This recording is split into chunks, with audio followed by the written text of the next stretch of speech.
India Legal presents Courts Roundup.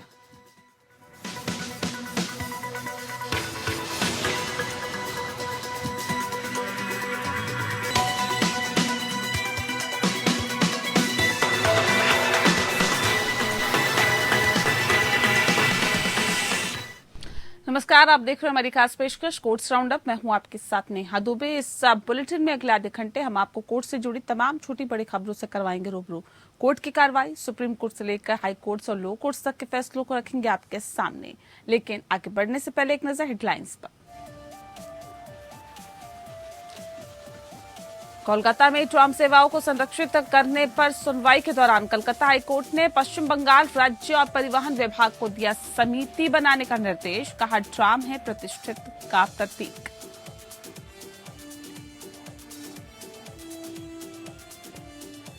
Supreme court ने सेंथिल बालाजी मामले में ईडी की याचिका पर सुनवाई स्थगित की। मद्रास हाईकोर्ट के अंतिम फैसले का इंतजार करने को कहा।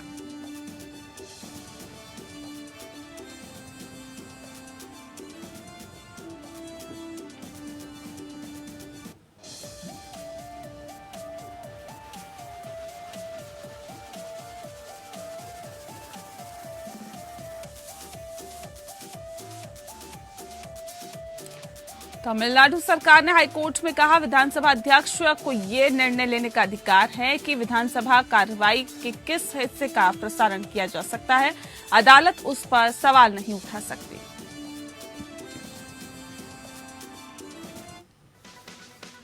India Legal presents Courts Roundup.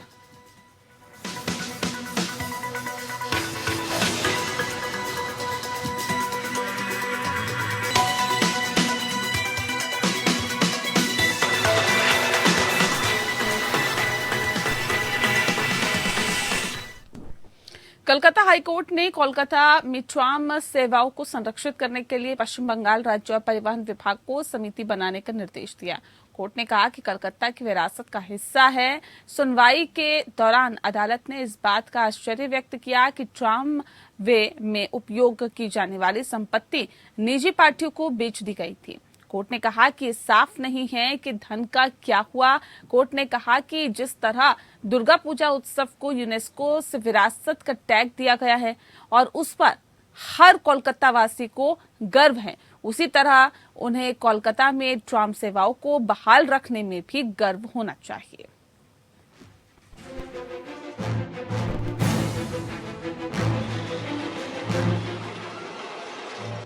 Calcutta high court ने पश्चिम बंगाल राज्य और उसके परिवहन विभाग को ट्राम सेवा को संरक्षित करने का निर्देश दिया है। हाईकोर्ट ने कोलकाता शहर में ट्राम सेवाओं को बहाल, रखरखाव और संरक्षित कैसे किया जा सकता है, इसकी जांच करने के लिए एक समिति बनाने और एक रिपोर्ट प्रस्तुत करने का निर्देश दिया। चीफ जस्टिस शिव गणमन और जस्टिस अजय कुमार गुप्ता की खंडपीठ ने शहर में ट्राम रेलवे के शेष हिस्सों को बेचने या ध्वस्त होने से बचाने के लिए एक जनहित याचिका में आदेश पारित किया। पीठ ने राज्य से इस तरह के मुकदमे को विरोधात्मक नहीं मानने के लिए कहा और आदेश दिया कि संबंधित सरकारी अधिकारियों, कोलकाता के नागरिकों के बीच ट्राम उत्साही गैर सरकारी संगठनों और विरासत के संरक्षण के क्षेत्र में विशेषज्ञ स्वतंत्र दिमाग के साथ समिति का गठन किया जाए। कोर्ट ने कहा कि जब कलकत्ता की जनता बहुत गर्व महसूस करती है कि दुर्गा पूजा उत्सव को यूनेस्को द्वारा विरासत का टैग दिया गया है, उसी तरह उन्हें कोलकाता में ट्राम सेवाओं को बहाल करने, बनाए रखने और कुशलता से संचालित करने पर गर्व होना चाहिए। मुख्य न्यायाधीश ने स्वीकार किया कि इस तरह की बहाली को प्रभावित करने के लिए खर्च करना होगा। उन्होंने कहा,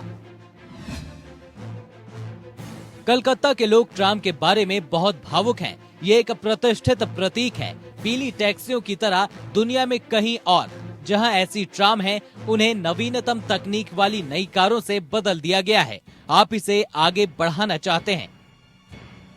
याचिकाकर्ता अधिवक्ता ने तर्क दिया कि ट्राम रेलवे प्रणाली कोलकाता की विरासत है, क्योंकि इसकी लंबे समय से चली आ रही पहचान शहर की आत्मा से जुड़ी हुई है और जबकि ट्राम की कुल स्वीकृत शक्ति 116 किलोमीटर से अधिक थी, वर्तमान ताकत राज्य द्वारा बिक्री के लिए पटरियों को बंद करने और हटाने के कारण केवल 33 किलोमीटर है। सुनवाई के दौरान अदालत ने इस बात पर आश्चर्य व्यक्त किया कि ट्राम वे में उपयोग की जाने वाली पर्याप्त संपत्ति निजी पार्टियों को बेच दी गई थी। ये स्पष्ट नहीं है कि प्राप्त धन का क्या हुआ।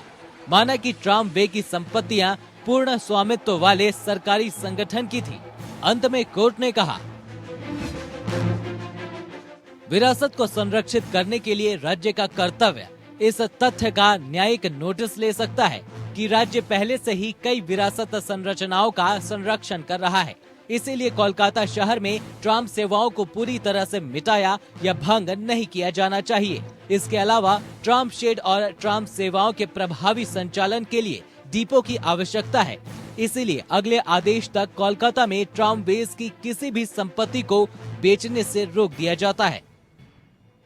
न्यायालय ने ये भी कहा कि जैसा कि महाधिवक्ता एस.एन. मुखर्जी पश्चिम बंगाल राज्य के पास ट्रामवे और उनकी विरासत की स्थिति से निपटने के लिए कोई निश्चित नीति नहीं है।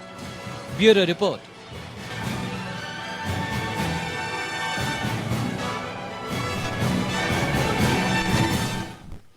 वहीं तमिलनाडु सरकार ने अदालत से कहा है कि संविधान के अनुच्छेद 122 के तहत विधानसभा अध्यक्ष को ये फैसला लेना का अधिकार है कि विधानसभा की कार्रवाई के किस हिस्से का प्रसारण किया जा सकता है और अदालत उस पर सवाल नहीं उठा सकती। महाधिवक्ता आर शुनमुंग सुंदरम ने chief justice SV. Ganga Purwala और जस्टिस पी.डी.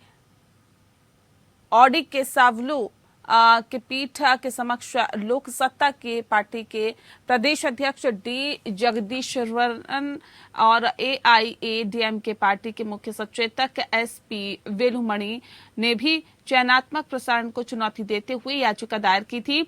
महाधिवक्ता ने प्रस्तुत किया कि पहला घंटा, जिसे TN विधानसभा के प्रश्नकाल के रूप में भी जाना जाता है, जनवरी 2022 से सीधा प्रसारण किया जा रहा है।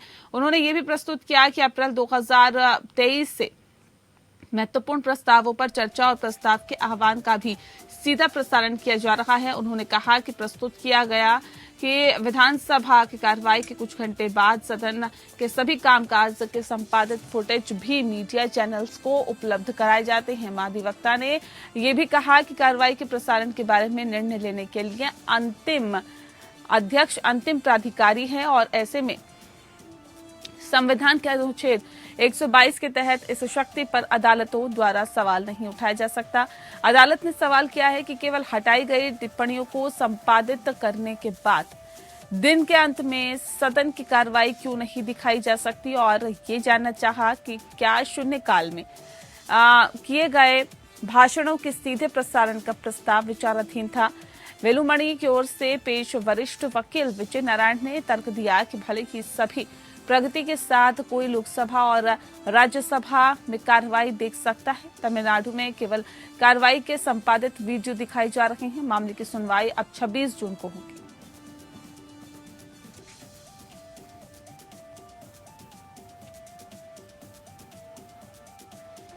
9वें अंतर्राष्ट्रीय योग दिवस के अवसर पर सुप्रीम कोर्ट के रजिस्ट्री के अधिकारियों और कर्मचारियों के लिए एक योग कार्यक्रम आयोजित किया गया। प्रधान न्यायाधीश DY चंद्रचूड़ और सुप्रीम कोर्ट के अन्य न्यायाधीशों ने बुधवार को यहां शीर्ष अदालत परिसर में अंतर्राष्ट्रीय योग दिवस के अवसर पर योगासन किए। CJI और अन्य न्यायाधीशों के अलावा शीर्ष अदालत के नवनिर्मित अतिरिक्त भवन परिसर में योग और मनोरंजन हॉल में आयोजित कार्यक्रम में अधिकारियों और कर्मचारियों ने भाग लिया। इस आयोजन में भागीदारी क्षेत्र के विशेषज्ञों की देखरेख में स्वैच्छिक योग आसन किए गए। सर्वोच्च न्यायालय के न्यायाधीश जिसमें न्यायमूर्ति PV संजय कुमार, न्यायमूर्ति एहसानुद्दीन अमानुल्ला, न्यायमूर्ति दीपांकर दत्ता, न्यायमूर्ति PS नरसिम्हा, न्यायमूर्ति अजय रस्तोगी और न्यायमूर्ति पंकज मित्तल सहित अन्य इस अवसर पर उपस्थित थे। इससे पहले 23 मार्च को CJI चंद्रचूड़ ने सुप्रीम कोर्ट रजिस्ट्री के अधिकारियों और कर्मचारियों के लिए योग और मनोरंजन हॉल का उद्घाटन किया था। हॉल को सर्वोच्च न्यायालय के अतिरिक्त भवन परिसर में है और जजों ने इसमें हिस्सा लिया।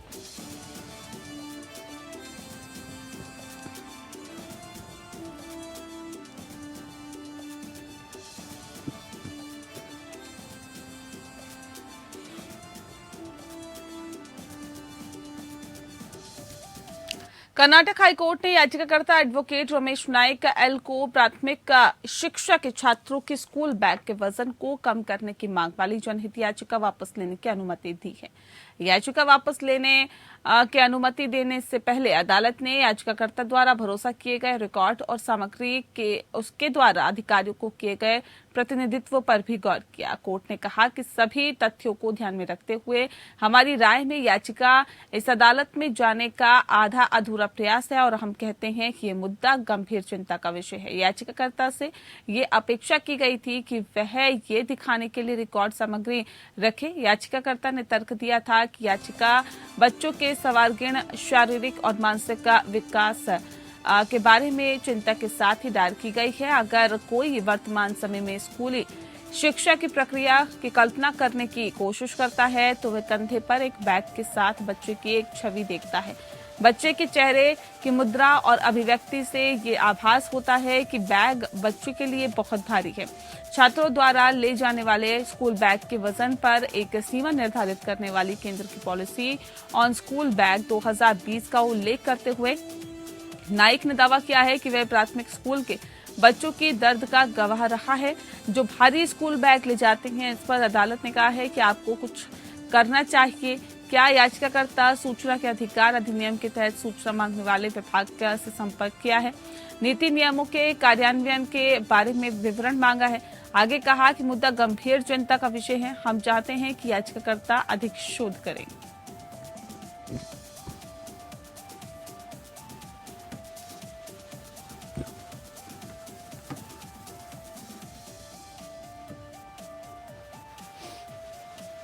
केरल में खतरनाक आवारा कुत्तों को मौत देने की मांग के मामले को सुप्रीम कोर्ट के सामने उठाया गया।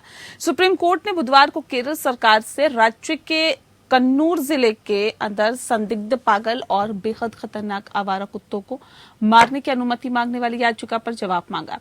न्यायमूर्ति सूर्यकांत और न्यायमूर्ति एम सुंदरेश की अवकाश पीठ ने केरल को नोटिस जारी किया है और 7 जुलाई तक जवाब दाखिल करने का निर्देश दिया है। शीर्ष अदालत कन्नूर की जिला पंचायत द्वारा आवारा कुत्तों के हमलों का मुद्दा उठाते हुए दायर एक याचिका पर सुनवाई कर रही थी और इस महीने जिले में इस तरह के हमले में 11 वर्षीय विकलांग लड़की की मौत का उल्लेख किया गया था। याचिकाकर्ता की तरफ से मामले पर जल्द सुनवाई की मांग की गई, जिसे कोर्ट ने खारिज कर दिया। बता दें आपको, हालांकि इस याचिका को पहले से ऐसी ही एक अन्य दाखिल याचिका के साथ सुनवाई के लिए जोड़ दिया।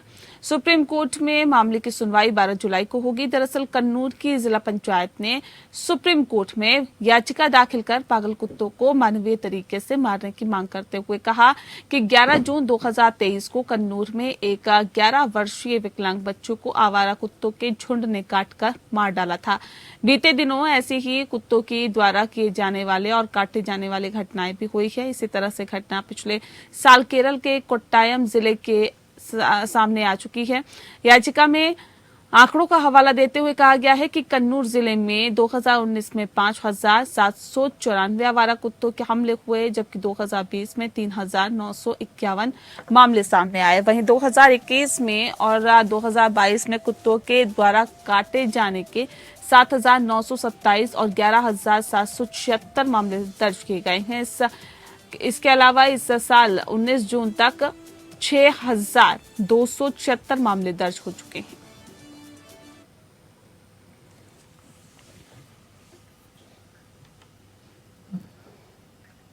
वहीं सुप्रीम कोर्ट ने तमिलनाडु के मंत्री सेंथिल बालाजी की गिरफ्तारी के खिलाफ दायर बंदी प्रत्यक्षीकरण याचिका पर सुनवाई करते हुए मद्रास हाईकोर्ट के आदेश के खिलाफ प्रवर्तन निदेशालय द्वारा दायर याचिकाओं पर सुनवाई स्थगित कर दी है और उन्हें इलाज के लिए निजी अस्पताल में ट्रांसफर करने की अनुमति दी। जस्टिस सूर्यकांत और जस्टिस एम सुंदरेश के अवकाशकालीन खंडपीठ ने इस तथ्य के मद्देनजर याचिकाओं की सुनवाई स्थगित कर दी है। मद्रास हाईकोर्ट मामले की सुनवाई करने के लिए तैयार है।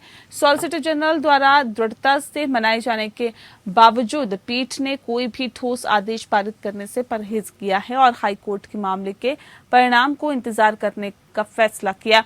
ईडी की ओर से पेश सॉलिसिटर जनरल तुषार मेहता ने सेंथिल बालाजी की पत्नी द्वारा दायर बंदी प्रत्यक्षीकरण याचिका में हाईकोर्ट द्वारा अंतरिम आदेश पारित करने पर आपत्ति जताई है। उन्होंने तर्क दिया है कि कानून के अनुसार प्राधिकरण द्वारा गिरफ्तारी के खिलाफ बंदी प्रत्यक्षीकरण याचिका सुनवाई योग्य नहीं है। उन्होंने बताया है कि हाईकोर्ट के समक्ष याचिकाकर्ता का तर्क ये था कि गिरफ्तारी अवैध है क्योंकि सीआरपीसी की धारा 41A के तहत नोटिस तामील नहीं किया गया है। हालांकि विजय मदन लाल चौधरी मामले में सुप्रीम कोर्ट ने कहा है कि सीआरपीसी की धारा 41A धन शोधन निवारण अधिनियम के तहत कार्रवाई पर लागू नहीं होती है। मेहता ने कहा कि हाईकोर्ट द्वारा बंदी प्रत्यक्षीकरण याचिका पर विचार करना ही अवैध है। इसके जवाब में बेंच ने कहा कि हाईकोर्ट ने अभी तक ये नहीं माना कि याचिका विचार योग्य नहीं है। पीठ ने कहा कि याचिका पर विचार करने को याचिका को बनाए रखने योग्य मानने के रूप में भ्रमित नहीं होना चाहिए।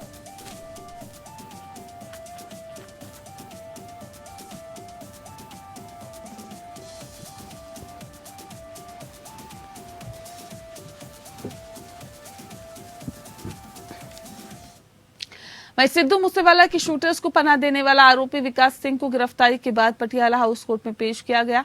विकास सिंह का लॉरेंस बिश्नोई से कनेक्शन है। एनआईए के अनुसार आरोपी विकास सिंह ने लॉरेंस बिश्नोई के अन्य सहयोगियों को भी शरण दी थी। कोर्ट ने कहा कि विकास को हिरासत में लेकर पूछताछ जरूरी है। पेशी के बाद पटियाला हाउस कोर्ट ने विकास को 5 दिन की एनआईए हिरासत में भेज दिया।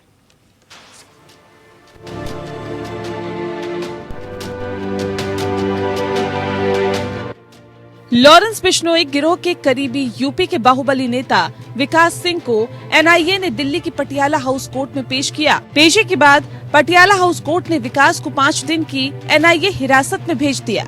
एनआईए विकास सिंह को यूपी से गिरफ्तार कर दिल्ली लाई और उसे पटियाला हाउस कोर्ट में पेश कर 7 दिनों की पुलिस कस्टडी की मांग की गई। हालांकि कोर्ट ने ईडी को 5 दिनों की पुलिस कस्टडी दी। दरअसल सूत्रों के मुताबिक लॉरेंस बिश्नोई गिरोह के शूटरों को यूपी में शरण दिलाने में विकास सिंह की सक्रिय भूमिका रही है। इसी के बाबत एनआईए लॉरेंस बिश्नोई गिरोह से विकास सिंह के रिश्तों को लेकर छानबीन कर रही है। एनआईए पहले विकास सिंह की तलाश में लखनऊ गई, फिर उसके गांव अयोध्या के देवगढ़ गांव में गई, जहां पर उससे पूछताछ की गई। जानकारी के मुताबिक सिद्धू मूसेवाला हत्याकांड के शूटर विकास सिंह के अयोध्या में फार्म हाउस पर कई दिनों तक रुके थे। साथ ही पंजाब के मोहाली में इंटेलिजेंस बिल्डिंग में रॉकेट लॉन्चर से हमला करने वालों में से एक नाबालिग आरोपी विकास सिंह के यहाँ पर काम करता था। पहले बिश्नोई ने एनआईए के सामने विकास सिंह के नाम का खुलासा किया था। साथ ही जब एनआईए ने लॉरेंस बिश्नोई गिरोह से जुड़े एक खालिस्तानी समर्थक को पकड़ा था, जिससे की गई पूछताछ में विकास सिंह का नाम सामने आया था। एनआईए ने लॉरेंस बिश्नोई गिरोह से जुड़े एक खालिस्तानी समर्थक को पकड़ा था, जिससे पूछताछ में विकास सिंह का नाम सामने आने की बात कही जा रही है। एनआईए ने विकास सिंह की तलाश में पहले लखनऊ के गोमती नगर विस्तार स्थित पार्क व्यू अपार्टमेंट में छापा मारा था। एनआईए की टीम विकास के अयोध्या के देवगढ़ गाँव में पहुँची और उससे पूछताछ की गयी थी। बिश्नोई गैंग के शूटर और सिद्धू मूसेवाला हत्याकांड के शूटर विकास सिंह के अयोध्या स्थित फार्म हाउस पर कई दिनों तक रुके थे। इतना ही नहीं, मोहाली में इंटेलिजेंस की बिल्डिंग पर रॉकेट लॉन्चर से जो हमला किया गया था, यह हमला करने वालों में एक नाबालिग आरोपी विकास सिंह के यहाँ पर काम करता था। लॉरेंस बिश्नोई ने एनआईए के सामने विकास सिंह के नाम का खुलासा किया था। एनआईए ने 14 आरोपियों के खिलाफ चार्जशीट दायर की है। जांच के दौरान लॉरेंस बिश्नोई के सिंडिकेट से जुड़े 4 आरोपियों को गिरफ्तार किया गया है। एनआईए के अनुसार आरोपी विकास सिंह ने लॉरेंस बिश्नोई के अन्य सहयोगियों को भी शरण दी थी। कोर्ट ने कहा कि विकास को हिरासत में लेकर पूछताछ जरूरी है। Bureau report. कर्नाटक उच्च न्यायालय ने पुलिस या शिकायतकर्ता के अनुरोध पर पुलिस को असंख्य अपराधों की जांच करने की अनुमति देते समय मजिस्ट्रेट के पालन के लिए दिशा निर्देश जारी किए हैं। क्या है ये दिशा निर्देश? इंडिया लीगल के वेब रिपोर्टर्स आपको बताएंगे।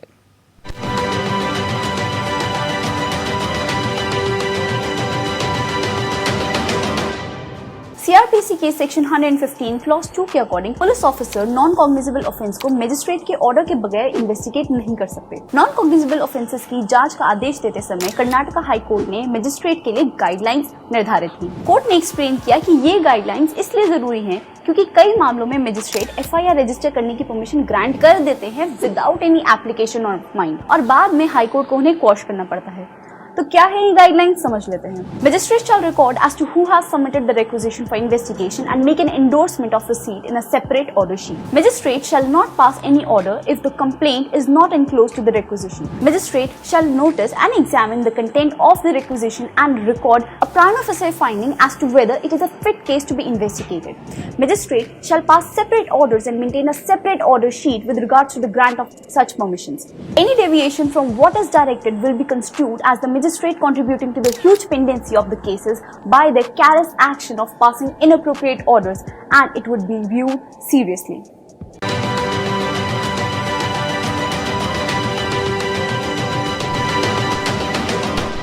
और चलिए इसी के साथ कोर्ट्स राउंड अप में इतना ही। नमस्कार। India Legal presents Courts Roundup.